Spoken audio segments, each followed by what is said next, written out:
নমস্কার বন্ধুরা, আদাব। এর আগের দিন আমি এক্সপ্লেন করেছিলাম যে কমিউনিস্ট পার্টিগুলো কেন এত পরিমাণে যে নারীবাদ নিয়ে থাকে এবং শুধুমাত্র আস্তিক নাস্তিকের গল্প করে ইসলামপন্থীদের সঙ্গে একটা সংঘর্ষপূর্ণ আচরণ করে। যদিও 1990 দশক থেকে এবং মূলত যে 2000 সাল থেকে সাম্রাজ্যবাদ বিরোধিতার একেবারে যে মুখ্য কেন্দ্র হয়ে উঠেছে ইসলামপন্থীরাই, কমিউনিস্টরা সে জায়গা থেকে অনেকটাই সরে গেছে। আমি বুঝিয়েছিলাম যে 1917 থেকে 1979 মধ্যে যখন মার্কসিস্ট লেনিনিস্ট আন্দোলনগুলো গোটা বিশ্বজুড়ে বিপুলভাবে জনসমর্থন পেত এবং প্রচুর পরিমাণে সাফল্য পেত, বিশেষ করে সাম্রাজ্যবাদ বিরোধী লড়াইতে, এক অর্থে যে মার্কসিস্ট লেনিনিস্ট আন্দোলনের জন্যই আজ কিনা যে ব্রিটিশ সাম্রাজ্যবাদ, ফ্রেঞ্চ সাম্রাজ্যবাদ, ডাচ সাম্রাজ্যবাদ, জাপানি, জার্মান সাম্রাজ্যবাদ এগুলো আর নেই। এমনকি আমেরিকানও যে টিপিক্যাল সাম্রাজ্যবাদ আর নেই, সে জায়গায় আমেরিকান হেজিমনি এসছে, যা কিনা সাম্রাজ্যবাদের থেকে অনেকটাই একটা যে উইক ফর্ম। তো এর যে কারণগুলো আমি ব্যাখ্যা করেছিলাম তা ছোট করে বলতে গেলে, যে আগের যে মার্কসিস্ট লেনিনিস্ট আন্দোলনগুলো মূলত যে তিনটে এজেন্টের ওপর নির্ভর করত, তিনটে সোশ্যাল এজেন্টের ওপর। এক, অর্গানাইজড ওয়ার্কিং ক্লাস। দুই, জমির মালিকানা চায় এরকম কৃষক শ্রেণী। তিন হলো গিয়ে যে নারী, বিশেষ করে যে নারীর অর্থনৈতিক স্বাধীনতা। তারপর আমি এক্সপ্লেন করি আগের ভিডিওতে যে অর্গানাইজড ওয়ার্কিং ক্লাস বর্তমানে আর নেই। অর্গানাইজড ওয়ার্কিং ক্লাস এই জন্য নেই, তার কারণ যে সেটা হলো গিয়ে যে বিশ্বায়নের জন্য পুঁজি এক জায়গা থেকে আরেক জায়গায় চলে যায়। সেই জন্য তৃতীয় বিশ্বের দেশগুলোতে, যেখানে কিনা শ্রমিকদের স্কিলের পেছনে খুব একটা ইনভেস্টমেন্ট করা হয় না, সে সমস্ত জায়গার শ্রমিকরা একেবারেই তোমার হলো গিয়ে যে বিশ্বের যে কম্পিটিশনে হেরে যায়। ফলে এরা খুব চট করে খুব বেশি পরিমাণে দর কষাকষি করতে পারে না।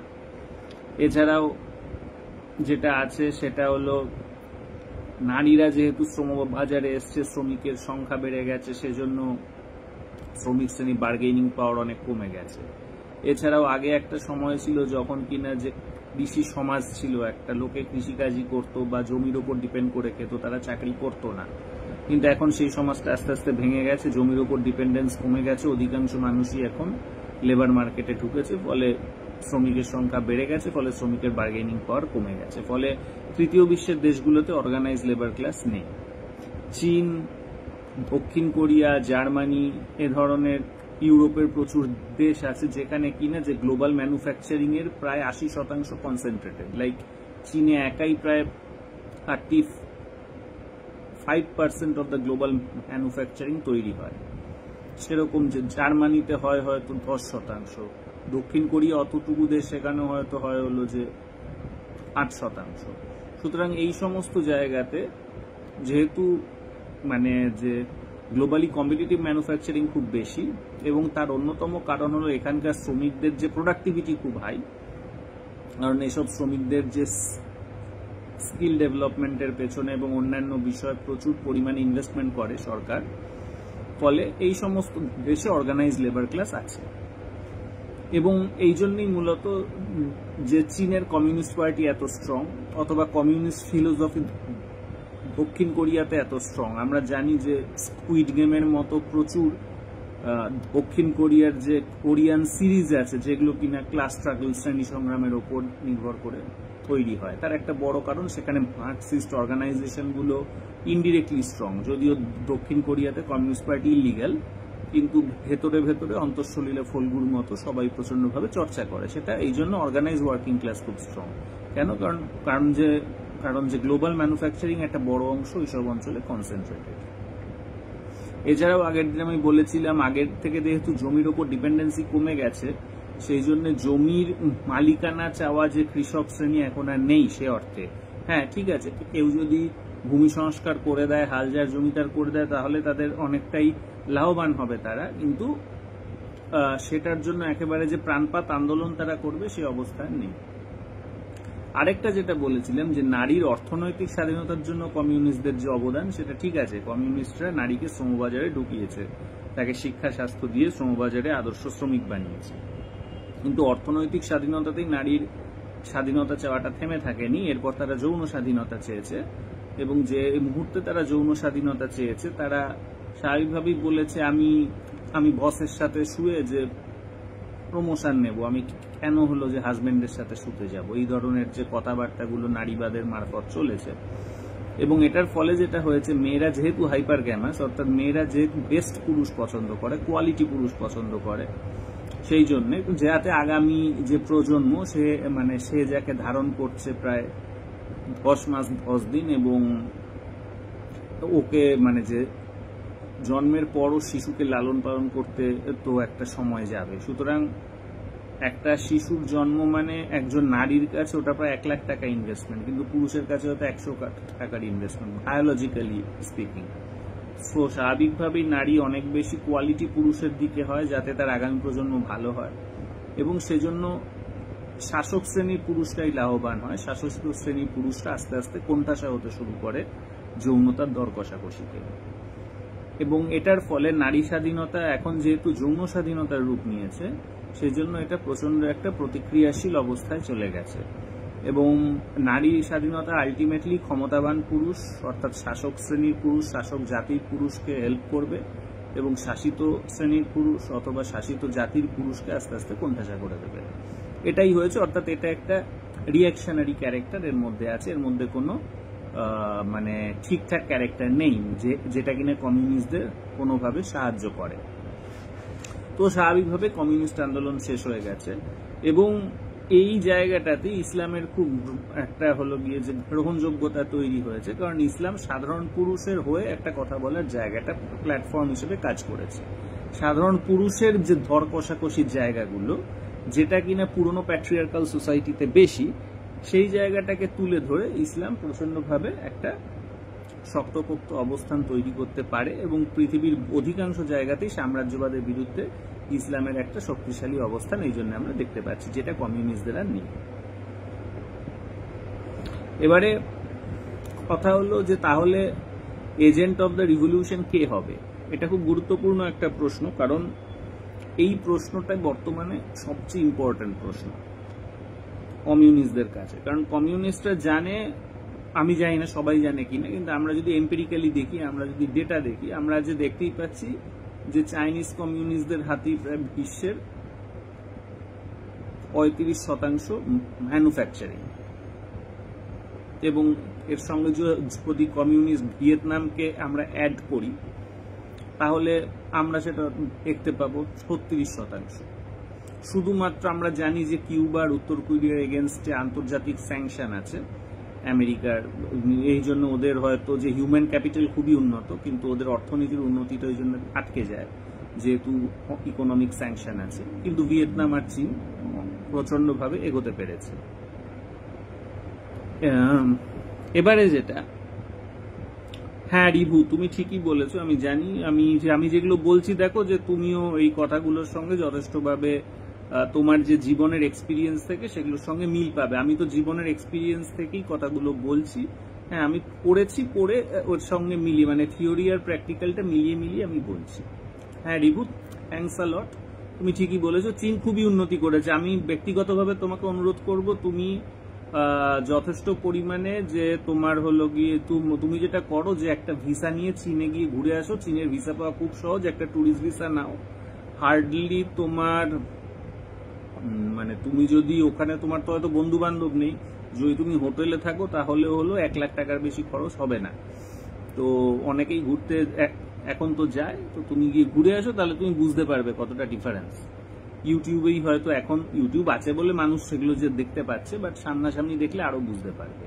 না, ভিয়েতনাম শত্রু কখনোই নয়, ভিয়েতনাম চীনের পাশে খুব সামান্য দেশ, ভিয়েতনামের চীনের শত্রু হওয়ার মতো জায়গা নেই, কিন্তু যখনই কোনো ছোট দেশ থাকে পাশে একটা বড় দেশের প্রতি সে অ্যাপ্রিহেন্সিভ হয়, সেটা যেমন নেপাল বা বাংলাদেশও ইন্ডিয়ার প্রতি অ্যাপ্রিহেন্সিভ। এই অ্যাপ্রিহেনশনটা ইজ ন্যাচারাল, এটার মধ্যে কোনো দোষের নেই। এটা সাধারণত চীনের অর্থনীতি যেহেতু স্ট্রং, সে সেটাকে মেকআপ দিয়ে দিতে পারে অর্থনীতির জোরে। ইন্ডিয়ার ইকোনমিটা যেহেতু একটু উইক, অনেকটাই উইক চীনের তুলনায়, সেই জন্য সে অর্থনৈতিকভাবে এটাকে মেকআপ দিতে পারে না, তাকে অনেকটা রাজনৈতিক অ্যাকশন নিতে হয়, যার কারণে ইন্ডিয়ার আনপপুলারিটিটা হলো গিয়ে যে নেপাল অথবা বাংলাদেশ বা শ্রীলঙ্কাতে বৃদ্ধি পেয়ে যায়, আর কিছু না। আচ্ছা, এটা আলাদা প্রসঙ্গ, যাই হোক। কিন্তু আমরা যেটা আসছিলাম, সুতরাং কমিউনিস্টদের হাতে ম্যানুফ্যাকচারিং এর একটা বড় অংশ আছে। এটা কিন্তু 1970 সাল যখন কমিউনিস্টদের হেড এজ ছিল, যখন সোভিয়েত ইউনিয়ন, চীন এবং হলো গিয়ে যে ভিয়েতনাম হলো গিয়ে 1975 সালে এসছে, তখন ভিয়েতনাম একদমই উন্নত দেশ ছিল না, পুরো একটা কৃষি সমাজ ছিল। যাই হোক, তারপরে যে কিউবা, ইস্টার্ন ইউরোপ, যুগোস্লাভিয়া, এসব যে দেশগুলো ছিল, তখনও কিন্তু সমস্ত দেশ মিলিয়ে, চীন, ইউএসএসআর, যুগোস্লাভিয়ার মতো যে দেশ মিলিয়েও কিন্তু 15%-এর বেশি কিনা যে গ্লোবাল ম্যানুফ্যাকচারিং কিন্তু কমিউনিস্টদের হাতে ছিল না।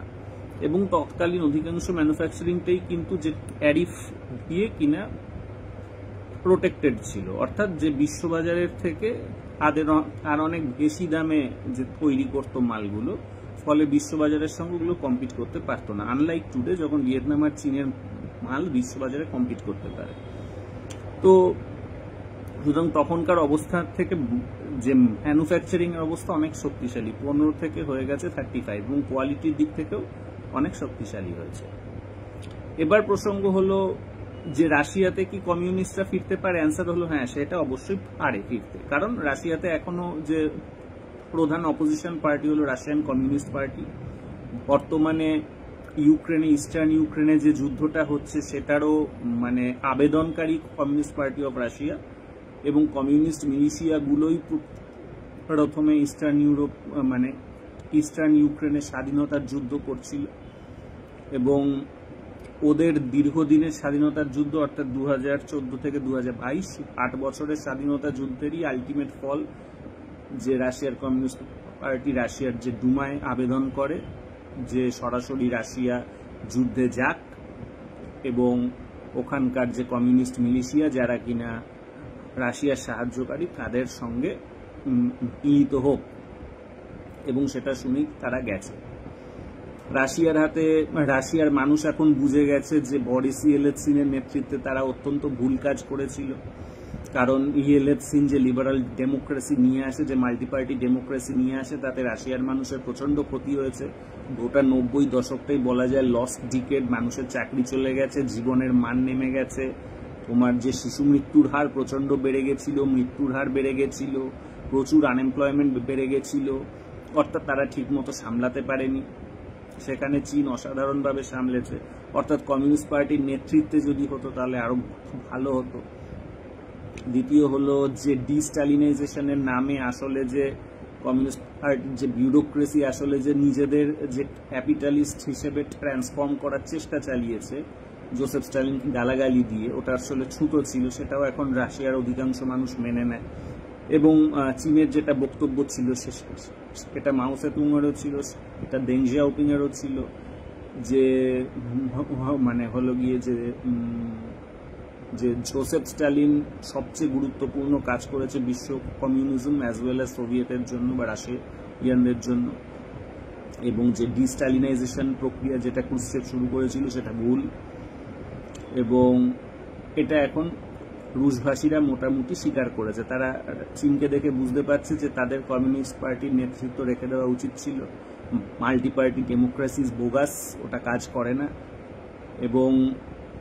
এবং হলো যে চীন যেভাবে এগিয়েছে, অর্থাৎ ইনফ্রাস্ট্রাকচারাল ইন্ডাস্ট্রিগুলোকে সরকারের হাতে রেখেছে, আর অন্যদিকে কনজিউমার গুডসের ইন্ডাস্ট্রিগুলোকে প্রাইভেটের হাতে ছেড়েছে।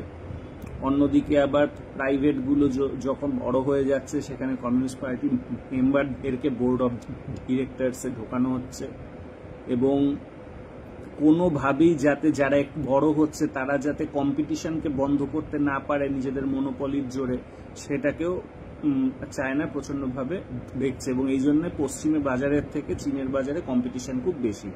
এর খুব ন্যাচারাল একটা এক্সাম্পল দিই, ধরা যাক যে মোবাইল মার্কেটে আমেরিকার একটাই কোম্পানি অ্যাপল, সাউথ কোরিয়ার একটাই কোম্পানি স্যামসাং, কিন্তু চীনের অনেকগুলো কোম্পানি, মোবাইল কোম্পানি, সেটা হলো হুয়াওয়ে, জেটি, তারপর অপো, ভিভো, রেডমি, শিয়াওমি, অনেক অজস্র। তো এরকমই আবার ইভি মার্কেটে আমেরিকা শুধু একটাই আছে, টেসলা, তারই যে মনোপলি চলছে। কিন্তু তুমি যদি চাইনিজ মার্কেটে দেখো, সেখানে কিন্তু যে বিওয়াইডি আছে, চেরি আছে, অজস্র কোম্পানি রয়েছে যারা মানে একটা জায়গায় মানে ইসে পর্যন্ত করছে না। সুজয় বলেছে যে ইভি ইকুয়াল টু বিআইডি আর এআই ইকুয়াল টু ডিপসিক, উপরোক্ত দুটো সবচাইতে গুরুত্বপূর্ণ ক্ষেত্রে দুটো কোম্পানি এই মুহূর্তে চীন বিশ্ববাজারে আপদ দেখাচ্ছে। হ্যাঁ, অর্থাৎ হলে গিয়ে হাই এন্ড গুডস সেখানেও সে এসেছে। কিন্তু তো আজকে কিনা যে রুশভাষীরা, আজকে কিনা যে রাশিয়ানরা এগুলোকে অ্যানালাইসিস করছে যে চীন কিভাবে এগিয়েছে, চীন কোথায়, চীনের সঙ্গে পশ্চিমের আলাদাটা কোথায়। একটা হলো কম্পিটিশনে আলাদা, অর্থাৎ পশ্চিমে যে বড় বড় যে মনোপলিগুলো তৈরি হয়, অলিগোপলিগুলো তৈরি হয়, ওরা কম্পিটিশন আটকে দেয়, ওরা নতুন মানে অন্ট্রপ্রেনরদের আসতে দেয় না। অন্যদিকে ওরা পুরোটাই যেহেতু প্রাইভেট, ওরা ইচ্ছা মতো সরকারকে নিয়ন্ত্রণ করে। অন্যদিকে চীনে কিন্তু যে কোনো ধরনের যে মনোপলি তৈরি করতে দেয় না, যারা একটু বড় হয়ে যায় তাদের বিরুদ্ধে অ্যাকশন নেওয়া হয়। যেমন কিছুদিন আগে আলিবাবার এগেনস্ট অ্যাকশন নেওয়া হয়েছে, তারপর হলো গিয়ে যে এনসেন্ট নামক কোম্পানির বিরুদ্ধে অ্যাকশন নেওয়া হয়েছে। এবং এমনভাবে কাজ করে যাতে ইনফ্রাস্ট্রাকচারটা পুরোপুরি যে রাষ্ট্রের হাতে থাকে, এবং সেই ইনফ্রাস্ট্রাকচার মারফত তারা প্রচুর পরিমাণে যে নন প্রফিটেবল ইনভেস্টমেন্ট করে, লাইক ইন তোমার হলো যে ব্রিজ, রোডস, এক্সট্রা বড় বড় মানে বেশি সিটিজ, ওদের অনেক শহর আছে যেখানে অত জনসংখ্যা নেই। আজ থেকে 10 বছর আগে যখন করেছিল তখন প্রচুর মানে অন্যান্য দেশের লোকেরা বলতো এগুলো তো যে ঘোস্ট সিটি, কিন্তু সেগুলোই কিন্তু আস্তে আস্তে আজকে যে 10 বছর পর দেখা যাচ্ছে সেগুলো কিন্তু ফিল আপ হয়ে যাচ্ছে। আর মানে তারা অ্যাডভান্স তৈরি করে রাখছে। সেরকমই সেখানে ব্রিজ অনেক বেশি, গাড়ি ঘোড়া ন্যাচারালি ওখানে যে চলাচল করা সহজ। তো সুতরাং এই যে জায়গাগুলো, অর্থাৎ কিনা হেভি ইন্ডাস্ট্রি ইনফ্রাস্ট্রাকচার থাকবে রাষ্ট্রের হাতে আর কনজিউমার গুডস থাকবে প্রাইভেটের হাতে, প্রাইভেটকে মনোপলি তৈরি করতে দেওয়া হবে না। এই জিনিসটাও অবভিয়াসলি রাশিয়ানদের কাছে আকর্ষণীয়। এবার রাশিয়ানরা, এবং আমরা জানি প্রধান অপোজিশন পার্টি কমিউনিস্ট পার্টি। এবার কমিউনিস্ট পার্টি শুধুমাত্র ইলেকশনে জিতে গেল, পুতিন যখন চলে গেল রাশিয়ান কমিউনিস্ট পার্টি ইলেকশনে জিতে গেল, এটা কিন্তু এনাফ নয়। কারণ সোভিয়েত পতনের পরে যে অলিগার্কিগুলো তৈরি হয়েছে রাশিয়াতে, যে মাফিয়া রাজ যে তৈরি হয়েছে রাশিয়াতে, মাফিয়াগুলোকে অনেক ক্ষেত্রে অবশ্য যে পুতিনের আমলেই প্রায় 11 জন মাফিয়ার মধ্যে 8 জনকে সরিয়ে দেওয়া হয়েছে, 3 জন আছে, আরো টুকটাক হয়তো মাফিয়া তৈরি হয়েছে। ওদেরকে হটিয়ে আবার নতুন করে অনেকগুলো ন্যাশনাল ইন্ডাস্ট্রিকে তৈরি করা, রিবিল্ড করা, কোথায় বানাবে না বানাবে এগুলোকে দেখা না দেখা, এগুলো এখন কমিউনিস্ট পার্টি যদি এগুলো করতে পারে তাহলেই সেই কমিউনিস্ট পার্টির ক্ষমতায় আসার কোনো অর্থ দাঁড়াবে। যদি কোনো কাজ না করে তাহলে তো কোনো অর্থ দাঁড়াবে না। না শুধু এলো, তারপর কিনা যে মিউজিক্যাল চেয়ার খেললো, যে নেপালে যেমন প্রচন্ড আর ওলি মিউজিক্যাল চেয়ার খেলছিল, প্রচন্ড ওলি আর নেপালি কংগ্রেস পার্টির মতো, মানে তারা 3 জনে মিলে ঠিক করে নিয়েছিল যে আমরাই শুধুমাত্র প্রাইম মিনিস্টার হবো একে অপরকে সাপোর্ট করে। চীন নেপালে প্রচন্ড আর ওলিকে একসঙ্গে হয়ে একটা কমিউনিস্ট পার্টি বানাতে বলেছিল যাতে কিনা ঠিকঠাক মতো কাজ করতে পারেন, আর সেটা শোনেনি। 1 বছরের মধ্যে পার্টি ভেঙে আবার আলাদা হয়ে গেছিল। তো সেই জন্য নেপালিরা ঠিক শিক্ষা দিয়েছে ওখানে যেন এই দুটো পার্টিকে কোনোদিনও আর ক্ষমতায় না আনা হয়। ওরা আলাদা করে, আমি চাই তারা পলিটিক্যাল পার্টি বানাক এবং আলাদাভাবে তারা চলুক। তো যাই হোক, সেগুলো নেপালের কথা আমি বাদ দিচ্ছি। কিন্তু যেহেতু রাশিয়াতে একটা ঐতিহ্য আছে এবং রাশিয়ার যেহেতু মিলিটারি খুব স্ট্রং, আমরা জানি যে বলশেভিক রিভলিউশনের সময় শুধুমাত্র শ্রমিক শ্রেণীর জোরে কিন্তু রাশিয়ায় কমিউনিস্টরা জেতেনি। যার রাশিয়ার যে মিলিটারি ছিল সে মিলিটারিরাও কিন্তু কমিউনিস্ট পার্টিকে সাপোর্ট করেছিল। তার একটা বড় কারণ হলো মিলিটারি চাইছিল যে যুদ্ধ বন্ধ করতে। তারা জানতো জার্মানদের সঙ্গে যুদ্ধ করার মতো ক্ষমতা তাদের নেই, মানে যার রাশিয়ার নেই, কারণ যার রাশিয়া আদৌ ইন্ডাস্ট্রিয়ালাইজ নয় জার্মানদের মতো। সেই জন্য তার প্রযুক্তি মিলিটারি সবই উইক, এবং ঠিকঠাক মতো করে যে যার রাষ্ট্র মিলিটারিকে পয়সাও দিতে পারছিল না, কিন্তু সে যুদ্ধও বন্ধ করছিল না। তো লেনিন সে জায়গায় মিলিটারিকে অফার করে আমি যুদ্ধ বন্ধ করব। সো ন্যাচারালি মিলিটারি কমিউনিস্টদের সাপোর্ট করেছিল। সো মিলিটারির সাপোর্টটা যদি কমিউনিস্ট পার্টি পুরোপুরি পায় তাহলে নতুন করে তারা আবার এই সমস্ত জিনিসগুলো করতে পারে, ইম্পর্টেন্ট ইন্ডাস্ট্রিগুলো রিবিল্ড করতে পারে। সব করার দরকার নেই, সবই ওই পুরনো চীনের মতো যে ট্যারিফ প্রোটেক্টেড ইন্ডাস্ট্রি অত বানিয়ে লাভ নেই, কিন্তু অ্যাটলিস্ট বহু ইম্পর্টেন্ট ইন্ডাস্ট্রি যেগুলো কিনা প্রয়োজনীয় সেগুলো যাতে রিবিল্ড করা যায়, সেগুলো অবশ্যই কমিউনিস্ট পার্টি যদি করতে পারে, এবং চীনের মতো করে তারা যদি ইনফ্রাস্ট্রাকচারটা কিনা যে ন্যাশনালাইজ করলো, রাষ্ট্রের হাতে নিল, আর কনজিউমার গুডসটা প্রাইভেটের হাতে ছেড়ে প্রাইভেটকে কম্পিটিশন করতে বাধ্য করলো, কোনো মনোপলি তৈরি হতে দিল না, অলিগোপলি তৈরি হতে দিল না, এরকম যদি তারা করতে পারে তাহলে অবশ্যই কমিউনিস্ট পার্টির এসে লাভ আছে। এবং যেহেতু তারা ওখানে প্রধান অপোজিশন পার্টি, তাদের একটা ঐতিহ্য আছে, এবং যেহেতু ওখানে রাশিয়ান যে মিলিটারি আছে যাদের কিনা ন্যাশনাল ইন্ডাস্ট্রির প্রয়োজনীয়তা আছে, অর্থাৎ স্ট্রং একটা এজেন্ট আছে যে কিনা বিপ্লবকে সাপোর্ট করতে পারে, সেই জন্য সেখানে কমিউনিস্ট পার্টি আসার একটা মানে দাঁড়ায়। আমি এক্সপেক্ট করছি যে 2035-এর মধ্যে রাশিয়াতে কমিউনিস্টরা পাওয়ারে চলে আসবে, 2030 থেকে 35-এর মধ্যেই তারা পাওয়ারে আসবে। ফলে 2035-এ কিন্তু প্রায় 50%-এরও বেশি মানে যে গ্লোবাল ম্যানুফ্যাকচারিং কিন্তু তখন হবে যে কমিউনিস্টদের হাতে চলে আসবে। বলা যায় 2035 হবে from the point of view of the material condition, বিশেষ করে from the point of view of the productive forces, কমিউনিস্টরা পৃথিবীর ইতিহাসে সবচেয়ে বেশি পাওয়ারফুল হতে চলেছে 2035 সালে। কারণ 2030 সালে অ্যাকর্ডিং টু ইউএনও, যে কেউ কিনা গুগল দেখে নিতে পারে, ইউএনওর রিসার্চ অনুযায়ী 2035 সালে 45% of the global manufacturing will be concentrated in China। আর যেটা 35 আছে সেটা বেড়ে হয়ে যাবে 45% 2030 সালে। এটা হলো যে ইউএনওর যে অ্যানালাইসিস। এবং এটা যদি, এবং সেই সময় যদি রাশিয়াতে কমিউনিস্টরা চলে আসে পাওয়ারে, যেটা খুবই সম্ভাবনা আছে, এবং যে জোসেফ স্টালিনকে রিএস্টাবলিশ করে যদি ন্যাশনাল ইন্ডাস্ট্রিগুলো তৈরি করে, তাহলে আমি এক্সপেক্ট করছি 2035 নাগাদ কমিউনিস্টদের হাতে বিশ্ব উৎপাদনের 50%-এরও বেশি তার হাতে থাকবে। সো এটা অবভিয়াসলি তাই খুব শক্তিশালী করবে, কারণ রাশিয়ার হাতে প্রায় 6 থেকে 7% অফ দ্য গ্লোবাল ম্যানুফ্যাকচারিং এখনো আছে, এবং যদি কমিউনিস্টরা সাকসেসফুলি কাজ করে সেটা হলো যে 8-10% করে দেওয়া যাবে। তো এটা খুব ইম্পর্ট্যান্ট একটা জায়গা যেটা তৈরি করতে হবে। তো মানে যেটা হতে চলেছে, তৈরি করতে হবে না, যেটা হওয়ার সম্ভাবনা প্রচন্ডভাবে আছে। কিন্তু তার মানে কিন্তু এই নয় যে হলো গিয়ে যে বেঙ্গল হোক অথবা কেরালা হোক, ছত্তিশগড় হোক, সেই জায়গাতে কমিউনিস্টরা জিতে যাবে। কারণ এই সমস্ত জায়গার সমস্যা হলো এখানে কোনো এজেন্ট অফ দ্য রিভলিউশন নেই, agent of the communist movement নেই সামাজিকভাবে।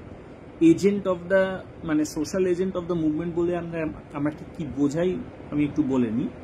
আচ্ছা, 1 নম্বর হলো যে রাষ্ট্রের অনেকগুলো, মানে আমরা যখন সমাজে একটা কোনো ইম্পর্টেন্ট কাজ করব, আমরা তো ইউনাইটেড হয়ে কাজটা করব, আমরা তো এমনি এমনি করতে পারি না কাজটা। আমাদের মানে একা একা মনে হলো করলাম, এটা একটা অড জিনিস। হ্যাঁ, হতে পারে কারো যদি প্রচুর পরিমাণে পয়সা থাকে তাহলে সে সেটা করতে পারে। ফর এক্সাম্পল এরকম কিছু আছে, তার মধ্যে খুব ইদানিং হলো গিয়ে যে ডোনাল্ড ট্রাম্প, সে নিজের পয়সার জোরে অনেকটা কিছু করার চেষ্টা করেছে। এরকম কিছু কিছু যে বিপ্লবীও আছে, তার মধ্যে অন্যতম হলো গিয়ে ফিদেল কাস্ত্রো। সে প্রচুর একজন পয়সাওয়ালা বাড়ির ছেলে, এবং সে তার পয়সা ব্যবহার করে কিন্তু কাজ করেছে, সে অনেক কিছু অর্গানাইজ করেছে। এবং এই জন্য বলা হয় যে কিউবার মুভমেন্টটা ঠিক মার্কসিস্ট লেনিনিস্ট মুভমেন্ট নয়। সেখানে আগে সে তার পয়সা দিয়ে একটা অর্গানাইজেশন বানিয়েছে, একটা মিলিটারি বানিয়েছে, এবং মিলিটারি থেকে সেখানে একটা পলিটিক্যাল পার্টি তৈরি হয়েছে। এটা নিয়ে যে চে গুয়েভারা, মানে এক চেবাদী আর মাওবাদীদের মধ্যে একটা বিশাল আলোচনা, এক ধরনের যে ডিবেট হতো। চেবাদীরা বলতো আগে মিলিটারি বানিয়ে অ্যাকশন নাও, এরপর মানুষকে বোঝাও, কারণ কিউবা সেভাবেই তৈরি হয়েছে। কিন্তু সেটা তৈরি করতে গেলে ফিদেল কাস্ত্রোর মতো বেশ একজন পয়সাওয়ালা লোকের প্রচুর ইনভেস্টমেন্টের প্রয়োজন। এরকম আরো কিছু এক্সাম্পল আছে, যেমন ধরা যাক যে ল্যাটিন আমেরিকাকে স্প্যানিশদের হাত থেকে, মানে স্প্যানিশ সাম্রাজ্যবাদকে হারিয়ে ল্যাটিন আমেরিকাকে স্বাধীন করার অন্যতম নায়ক সাইমন বলিভার, সেও কিন্তু নিজের পয়সায় সে স্বাধীনতা যুদ্ধ করিয়েছে। আমরা আমাদের এখানেও কিছু কিছু জমিদাররা এরকম করতো, যদি তারা সরাসরি করতো না, তো সুতরাং সেটাকে অতটা বলা যায় না। কিন্তু সাইমন বলিভার, এরকম 30 ইয়ার্স অফ ওয়ারের ক্ষেত্রে যখন ক্যাথলিক প্রোটেস্ট্যান্ট যুদ্ধ চলছে তখন লেভেনস্টাইন বলে একজন ছিলেন যিনি কিনা ক্যাথলিকদের হয়ে যুদ্ধ করেছিলেন পুরোপুরি নিজের পয়সায়। তো এরকম কিছু কিছু ব্যক্তিত্ব থাকে, সেটা যদি থাকে তো একটা কিছু হতে পারে, সেটা আমি ছেড়ে দিচ্ছি। কিন্তু অ্যাজ এ হোল সমাজ যখন কাজ করে নির্দিষ্ট স্বার্থকে কেন্দ্র করে কিছু যে গোষ্ঠী তৈরি হতে হবে, একটা গ্রুপ তৈরি হতে হবে। এবার একটা গ্রুপ হতে পারে, ধরা যাক আগে ছিল অর্গানাইজ ওয়ার্কিং ক্লাস, এখন সেটা নেই। আমি আবারও বলছি, আমি এটা বারবারই বলি, যেহেতু আমি গেস্ট লেকচারার অর্গানাইজেশন করেছি, তাদেরকে পার্মানেন্সি আমি দিয়েছি, আমি নিজে দেখেছি, আমি নিজে ফিল করেছি যে ওয়ার্কিং ক্লাস যখন অর্গানাইজড হতে পারে সে কি প্রচন্ড একটা শক্তি। মানে কলেজের গেস্ট লেকচারারদের শুধুমাত্র দাবি ছিল যে তাদের যে আইনেটা ইউজিসি স্কেলে হতে হবে এবং তাদের হলো তারা যে কলেজে করছে সেখানে তাদের একটা পার্মানেন্ট জায়গা দিতে হবে। এবার এর এগেনস্টে অনেক কথা ছিল, কিন্তু সেটা সাকসেসফুল হয়েছে কারণ এই মানুষগুলোর আকাঙ্ক্ষা ছিল কিন্তু ওইটুকুই, জাস্ট পার্মানেন্সি পেল, তারপর তারা বসে গেল। তাদের কোনো সামাজিক দায়বদ্ধতা আমি কখনো দেখিনি, কিন্তু নিজের স্বার্থে তারা ঐক্যবদ্ধটা খুব ভালো হয়, মানে উইদাউট এনি ডাউট। আচ্ছা, এরপরে যেটা সেটা হলো গিয়ে যে জমি চাওয়া যে কৃষক শ্রেণী, সেটাও এখন আর নেই ওরকম টাইপের কৃষক শ্রেণী। নারী আন্দোলনটা পুরোপুরি যে যৌন স্বাধীনতার আন্দোলন হয়ে গেছে এবং সেটা প্রচন্ডভাবে একটা রিঅ্যাকশনারি আন্দোলন, সুতরাং সেখান থেকেও কিছু এক্সপেকটেশন নেই।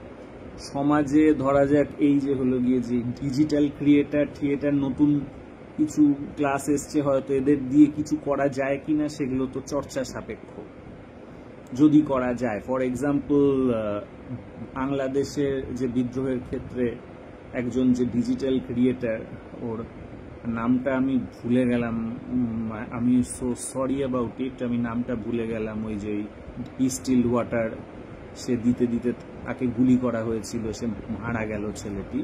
সে খুব বড় একজন ডিজিটাল ক্রিয়েটার ছিল এবং সে কিন্তু মুভমেন্টকে বিপুলভাবে ফিন্যান্স করেছিল। ভেরি সরি, আমি নামটা ভুলে গেছি এখন। ওর নামে ইয়েও হয়েছে একটা, মানে যে ঢাকায় একটা জায়গা ওর নামে করা হয়েছে। আমি নামটা ভুলে গেলাম, ভেরি সরি। এরকম মানুষের নাম সবসময় মনে রাখা উচিত। তো এরকম যে ডিজিটাল ক্রিয়েটাররা কি গুরুত্বপূর্ণ রোল নিতে পারে মুভমেন্টের সময়, সেটা দেখতে হবে, সেটাকে নিয়ে ভালো করে মানে সেগুলো নিয়ে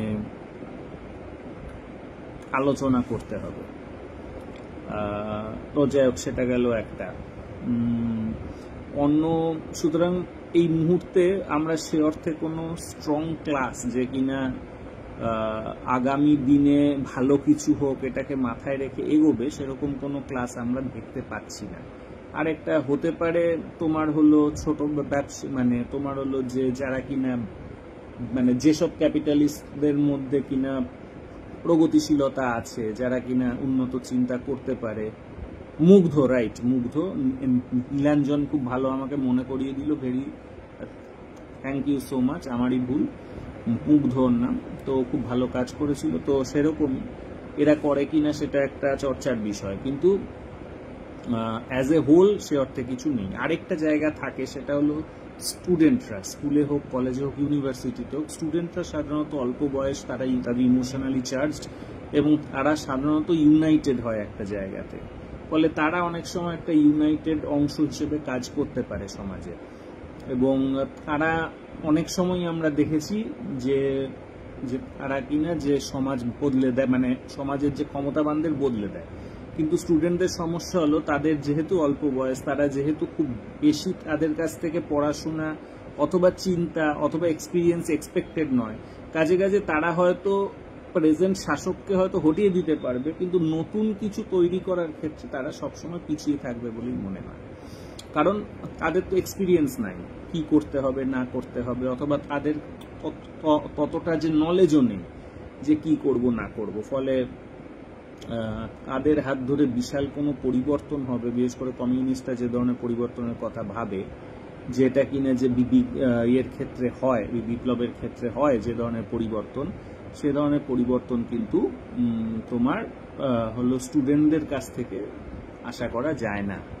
যদিও জেনারেশন জি বলে এক ধরনের কথা এখন আলোচনা হচ্ছে, আজকে থেকে না, 2018 সাল থেকে আমরা এই আলোচনায় আছি, কিন্তু আমার যেটা যেটা আমি বলবো যে সেটা দিয়ে কিছু ক্যারেক্টারিস্টিক্সকে ধরা যায়, অর্থাৎ এখন যেহেতু টেকনোলজি এবং সমাজ খুব দ্রুত বদলাচ্ছে, সেই জন্যে তোমার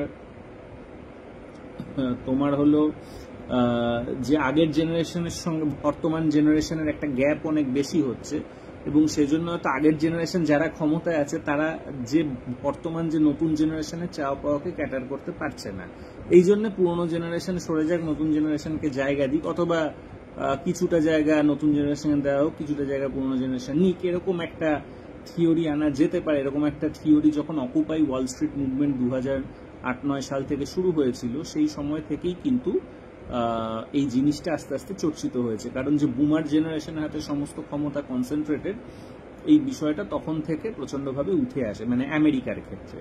এবং আমেরিকাতেই যাতে আস্তে আস্তে নতুন জেনারেশনকে জায়গা দেওয়া হয়, এই কথাটা কিন্তু প্রচন্ডভাবে উঠতে শুরু করে। কিন্তু আবারও আমি বলছি, অল্প বয়সীদের মূল সমস্যাটাই হলো যে তাদের নলেজ কম, এক্সপিরিয়েন্স কম, সেই জন্য তাদের নতুন কিছু দেওয়ার যে সক্ষমতা অ্যাজ এ ক্লাস, মানে অ্যাজ অ্যান অর্গানাইজড অংশ সমাজের, সেটা কম। আচ্ছা, এছাড়া যেটা থাকতে পারে সেটা হলো তোমার রাষ্ট্রের কোনো অঙ্গ যদি সাপোর্টার হয় বিপ্লবের, ধরা যাক আমি যেটা বললাম যে বলশেভিক রিভলিউশনের ক্ষেত্রে আমরা দেখেছি যে মিলিটারি সাপোর্টার ছিল, অর্থাৎ যার রাজাদের মিলিটারিরাই বিপ্লবের সাপোর্টার হয়ে গেছিল। এইটা যদি হতে পারে, রাশিয়ার ক্ষেত্রে আবারও সেটা হওয়ার সম্ভাবনা আছে, কমিউনিস্টদের তারা সাপোর্ট করতেই পারে, আর যথেষ্ট চান্স আছে। কিন্তু এটা কতগুলো জায়গাতে সম্ভব আমরা দেখেছি যে নেপালে যে পরিবর্তন হলো, নেপালের যে মিলিটারি চুপ ছিল বলেই কিন্তু পরিবর্তনটা হতে পেরেছে। সেটা সেখানে ইন্ডিয়ার রোল ছিল কি আমেরিকার রোল ছিল সেটা আমি বলছি না, থাকতেও পারে নাও থাকতে পারে।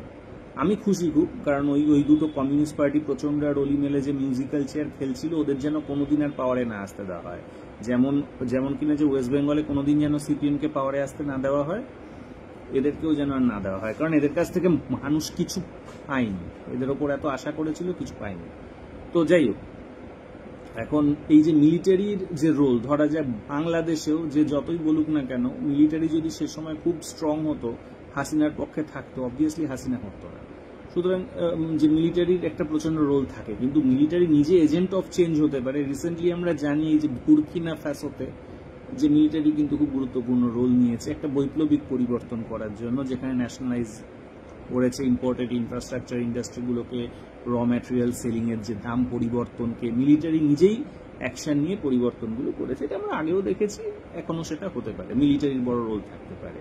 এছাড়াও যে বিউরোক্রেসির বড় রোল থাকতে পারে, ধরা যাক চীনের যে মেরিটোক্রেটিক যে বিউরোক্রেসি, যেটা প্রায় সং ডাইনেস্টির আমল থেকে চলছে, এবং এমনকি তারও আগে থেকে চলতে পারে, অনেকে বলে যে এই যে একটা যে মানে প্রায় হলো গিয়ে যে 2000 বছরের যে একটা ট্র্যাডিশন মেরিটোক্রেটিক বিউরোক্রেসি, যে কিনা ক্ষমতা পাবে কিন্তু যার হাতে কিনা কখনোই যে পয়সা থাকবে না। অর্থাৎ তোমার হাতে যদি ক্ষমতা থাকে, যেটা কিনা কিছুদিন আগে শি জিনপিং খুব দারুণভাবে বলেছে যে তুমি যদি বিউরোক্র্যাট হও, তুমি যদি কমিউনিস্ট পার্টির মেম্বার হও, তাহলে তুমি মানুষের জন্যই কাজ করবে, মানুষের জন্য কাজ করতে তোমার হাতে ক্ষমতা দেওয়া হবে, তুমি ক্ষমতাবান হবে কিন্তু তুমি অর্থবান হতে পারবে না। কারণ তুমি যদি অর্থবান হও তাহলে তুমি আর ক্ষমতা পাবে না। অসাধারণ একটা কথা কিন্তু শি জিনপিং বলেছে, কিন্তু এই কথাটা কিন্তু চীনের সমাজ এটাকে ইনহেরিট করে 2000 বছর ধরে।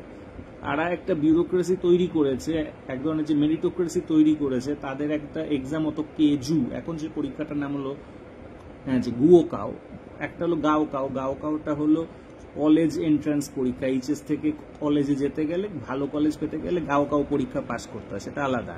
আর একটা হলো যে গুয়োকাও, গুয়োকাও মানে হলো সিভিল সার্ভিস এক্সামিনেশনটা, যেমন বাংলাদেশে বিসিএস, ইন্ডিয়াতে আইএএস, ওয়েস্ট বেঙ্গলে ডাব্লিউবিসিএস, ওরকম। তো ওরকম আগে এটার যে নাম ছিল চীনে কেজু।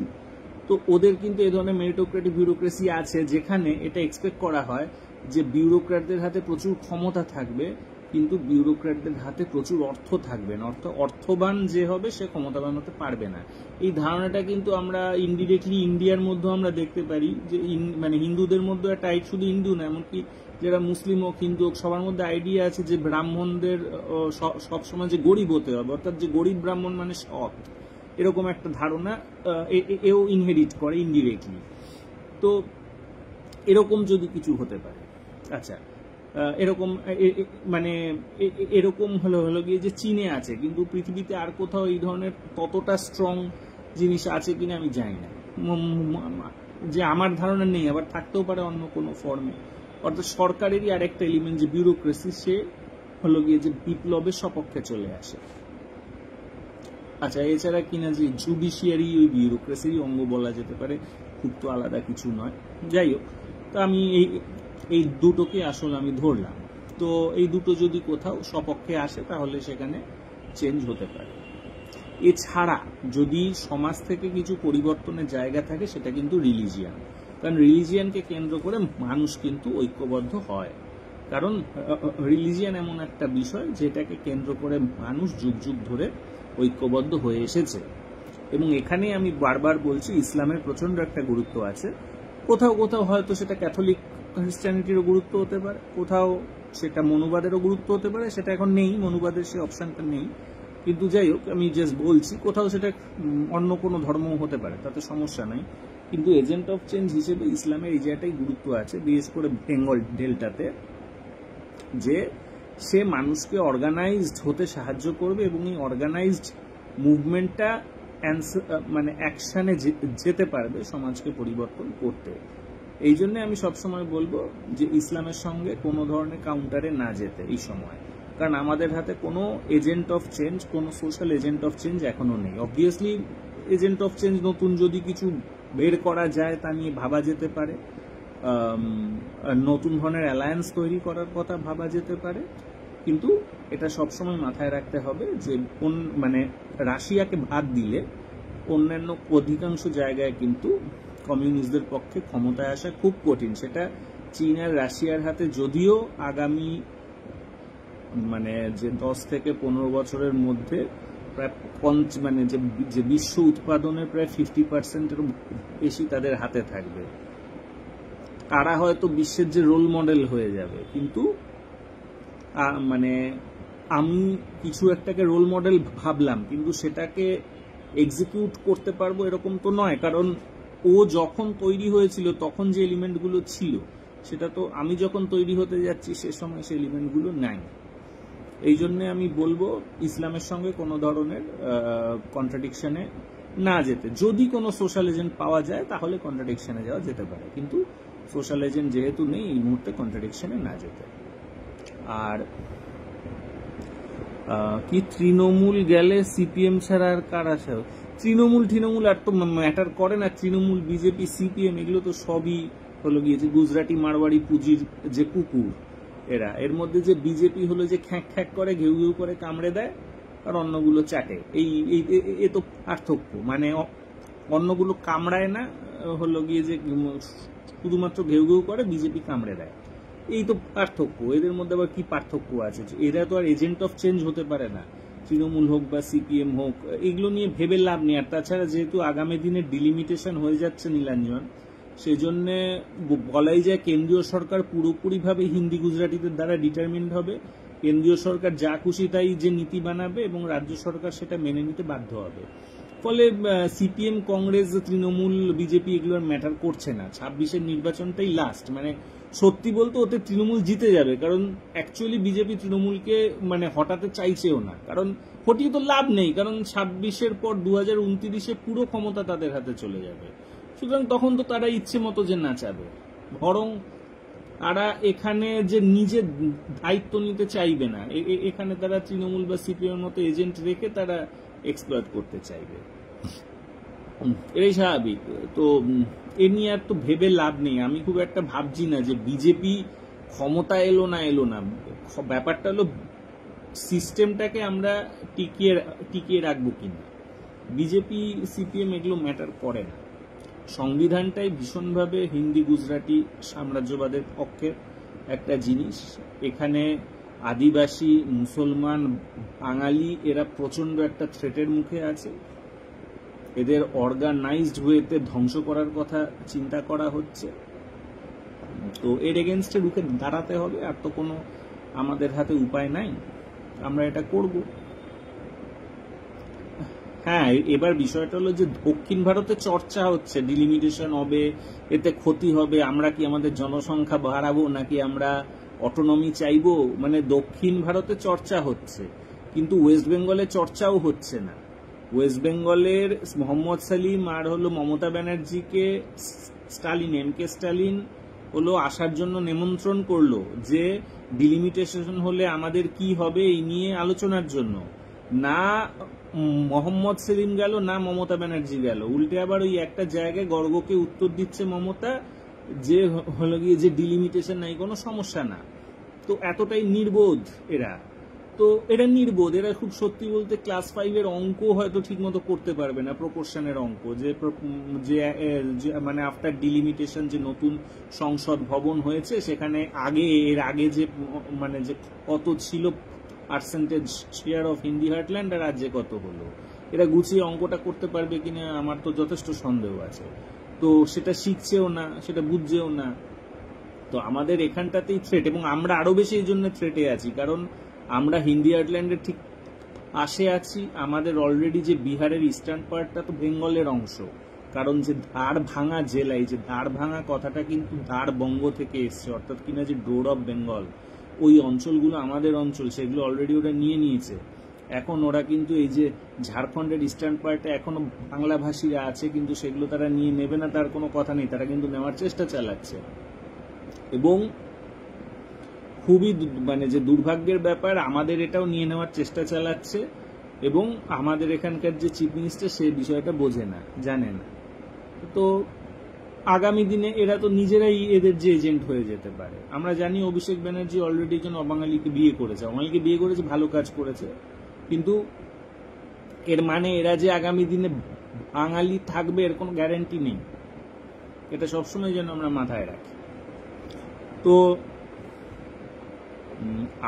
আমি 2026-এ কি হবে এটা, মানে ইলেকশনটা কি হলো এটা নিয়ে আমি কনসার্ন না।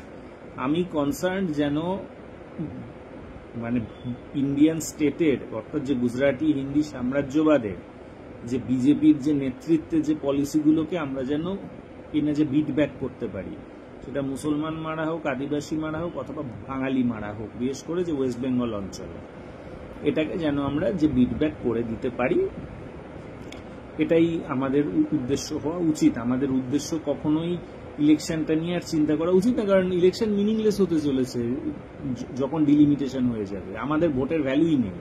মানে ধরা যাক একটা জায়গা আছে, 100 জন লোক আছে, এখানে 8 জন লোক একদিকে আর একদিকে হলো গিয়ে যে 52 জন লোক, তো 52 জন লোক যা বলবে তাই হবে। তো ওই তো অন্যদের এমনিতেই এতদিন ধরে ওরা প্রায় 46% মতো ছিল, তো 46% যতদিন ছিল তখনই ওদের হাতে সব ছিল, আর এখন তো পুরো অফিসিয়ালি হয়ে গেল।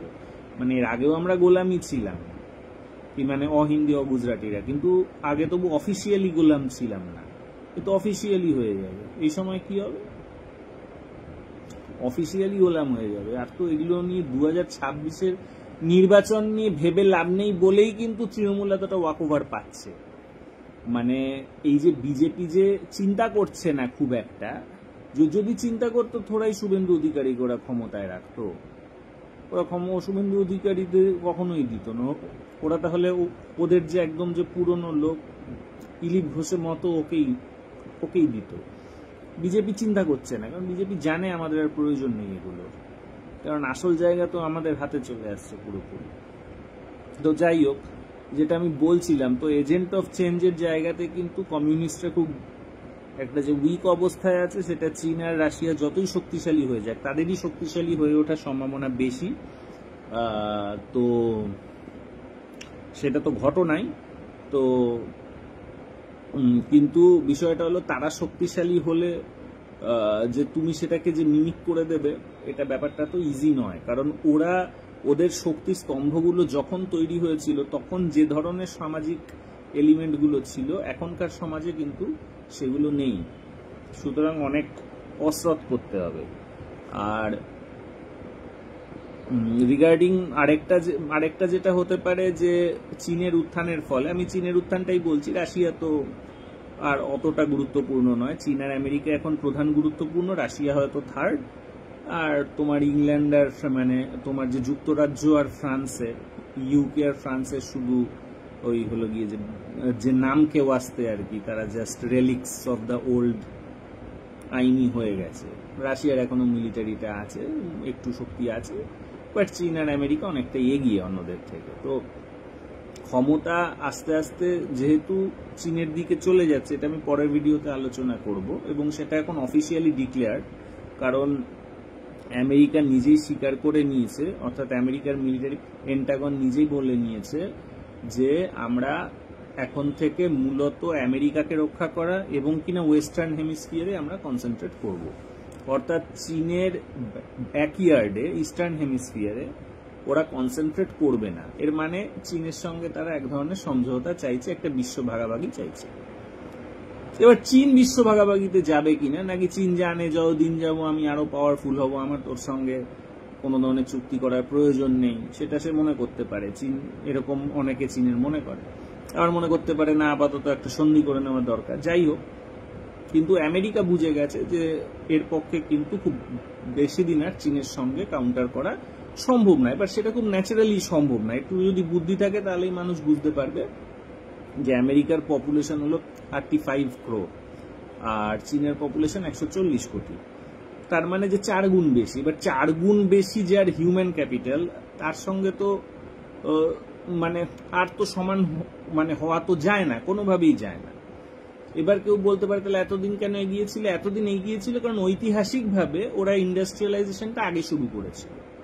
ওদের আধুনিকায়ন এবং ওদের শিল্পায়ন, অর্থাৎ পশ্চিম দুনিয়ার বা আমেরিকার শিল্পায়ন, সেটা অনেক আগে শুরু হয়েছিল। তার আধুনিকায়ন এবং শিল্পায়ন, সেই সুবিধাটা তারা এতদিন পেয়েছে। চীন যেহেতু অনেকটা পরে শুরু করেছে, প্রায় যে 200 বছর পর শুরু করেছে, সেই জন্য সে এতদিন পিছিয়ে ছিল। কিন্তু এখন সে যখন পিক আপ করে নিয়েছে, তার সামনে তো কোনো প্লেয়ারই নয়। ইন দ্য লং রান চীনের সামনে আমেরিকান কোনো প্লেয়ারই নয়। এবং যত দিন যাবে আমেরিকান হেজিমনিটা আমেরিকার অর্থনীতির উপর বিশাল একটা বোঝা হয়ে দাঁড়াবে। এটা কেন হয়ে দাঁড়াবে না দাঁড়াবে সেটা আমি অন্য কোনো একটা সময়, মানে অন্য না, মানে আগামী ভিডিওটাতে এক্সপ্লেন করবো। আমি লিখেছি অনেক, কিন্তু এগুলো একটি অর্থনৈতিক কথা, তো সাধারণ মানুষ চট করে বুঝতে পারে না। আমি যাই হোক এগুলো বোঝাবো পরে। যাই হোক, এগুলো আমি এই জন্য ডিসকাস করছি কারণ মোটামুটি আমেরিকা যে সন্ধির পথে হাঁটছে, তো মানে চীনের সঙ্গে যে যুদ্ধে পেরে ওঠা সম্ভব নয়, এটা তারা আস্তে আস্তে উপলব্ধিতে আসছে। এই উপলব্ধিটার কিন্তু অনিবার্য ফল হবে ইন্ডিয়ার পক্ষে ডিজাস্ট্রাস, মানে ভারতের শাসক শ্রেণীর পক্ষে, অর্থাৎ যে গুজরাটি হিন্দি সাম্রাজ্যবাদের পক্ষে। সেই সুবিধাটা বাঙালিদেরকে ঠিকঠাক মতো করে নিতে হবে। এই সময় ভুলভাল করলে শেষ হয়ে যেতে হবে, কারণ অবস্থা খুব খারাপ, বিশেষ করে এই অঞ্চলে। কারণ এই অঞ্চলের শাসক শ্রেণী গুজরাটি হিন্দিদের মানে মোটামুটি এক ধরনের যে ডেথ সেন্টেন্স দিয়ে দেওয়া হচ্ছে, সেটা ইউকে যখন বলছে তাকে ভিসা দেব না, সেই সময়ও ক্লিয়ার। যখন আমেরিকা যে মিলিটারি বলছে চীনের সঙ্গে ঝামেলায় যাব না, আমি নিজেকে নিয়ে ভাববো, সেই সময়ও ক্লিয়ার। যখন কিনা যে নেতানিয়াহু থ্রেট দিচ্ছে যে ইসরায়েলের যদি পতন হয় সে অন্য অনেককে নিয়ে তার পতন হবে বলে সে আমেরিকাকে যখন থ্রেট দেয়, তখনও বোঝা যায় যে সিচুয়েশন কতটা ডেঞ্জারাস। তো অ্যাকচুয়ালি চীনের সামনে আমেরিকা অবশ্যই ইন দ্য লং রান টিকে থাকতে পারবে না। যেমন সোভিয়েত ইউনিয়নের উত্থানের পরে আমরা দেখেছি যে ব্রিটিশ, ফ্রেঞ্চ, ডাচ যে কলোনিয়ালিজমগুলো আস্তে আস্তে শেষ হয়ে গেছে ইনভ্যারিয়েবল। এছাড়া যে জার্মান, তারপর যে জাপান, এদের যে কলোনিয়াল ফর্মটা শেষ হয়ে গেছে, সেরকমই চীনের উত্থানের পরে ইউএস হেজিমনিক ফর্মটা টিকিয়ে রাখা সম্ভব না। ইউএসএ সার্ভাইভ করবে কিনা সেটা করতেও পারে, নাও করতে পারে, মানে ক্যালিফোর্নিয়া, টেক্সাস আলাদা হয়ে যেতেই পারে, সেটা আলাদা প্রসঙ্গ, সেটা ওদের বিষয়। কিন্তু সেটা হতেও পারে, নাও হতে পারে, সেটা বড় বিষয় নয়। যেটা বড় কথা সেটা হলো ইউএস হেজিমনিটা, ইউএস এর যে এতদিনের আধিপত্যটা, অ্যান্সার হলো সেটা টিকবে না। এখন এটা ক্লিয়ার, এটা মোটামুটি যে পেন্টাগন তার শেষ রিপোর্টে এটা ক্লিয়ার করে দিয়েছে যে পেন্টাগনও মনে করছে টিকবে না। তোমার মানে ইউএস এর ক্যাপিটালিস্ট ক্লাস, অর্থাৎ কিনা ওয়াল স্ট্রিট চিরকালই এটা মনে করেছে যে তোমার হলো যে চীনের সঙ্গে একটা কিনা যে রেড লাইন ডিল করে নেওয়া ভালো। সেটা হেনরি কিসিঞ্জার যে ওয়াল স্ট্রিটকে রিপ্রেজেন্ট করে, সে লাগাতার বলেছে, এবং ওয়াল স্ট্রিটের অজস্র লোকেরা আছে যারা এটা বলে গেছে, অজস্র মানুষ, অজস্র ব্যবসায়ী, অজস্র ইকোনমিস্ট কথা বলে গেছে। কারণ এটা একটা কমন পারসেপশন যে 140 কোটির যে পোটেনশিয়াল জিডিপিটা অনেক বড়, এবং তো সুতরাং এর সঙ্গে, এবং যার জিডিপি বড় তার আলটিমেটলি তারাতে প্রযুক্তিও আসবে, যার উৎপাদন বেশি, যার পয়সা বেশি, তারাতে প্রযুক্তিও আসবে, তারাতে সবই চলে আসবে, মিলিটারিও চলে আসবে, তো লাভ নেই। কিন্তু রিসেন্টলি যা দেখা গেল যে ডকুমেন্টে কিন্তু আমেরিকার যে মিলিটারি সেও স্বীকার করে নিয়েছে যে হ্যাঁ এখন একটা সন্ধিতে যাওয়াই সমীচীন। এবার এরপরে বাকি থাকলো আমেরিকার যে রাজনৈতিক যে ক্লাস, এই রাজনৈতিক ক্লাসটাও মানে মোটামুটি ট্রাম্পের হালচাল দেখে বোঝা যাচ্ছে, এবং ট্রাম্পের কোনো বিরোধিতা যেহেতু হচ্ছে না, ট্রাম্পের অ্যান্টি ইন্ডিয়া পলিসির কোনো বিরোধিতা যেহেতু করা হচ্ছে না, তার থেকে আমার মনে হয় পলিটিক্যাল ক্লাসও মোটামুটি মেনে নিয়েছে। তো এর আলটিমেট ফল আমরা দেখলাম যে ইউকেও ইন্ডিয়ানদেরকে যে ভিসা দেওয়া বন্ধ করে দিচ্ছে।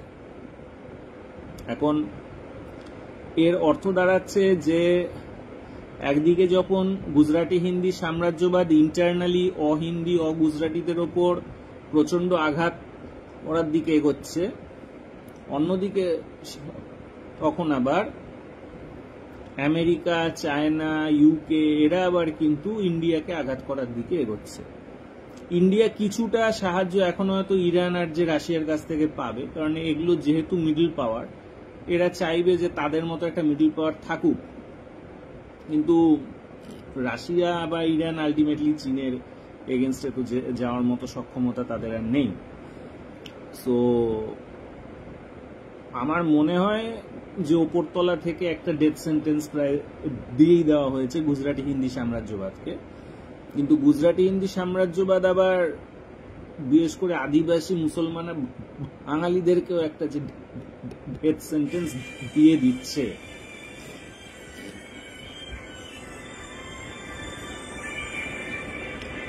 তো এটাই হলো কথা।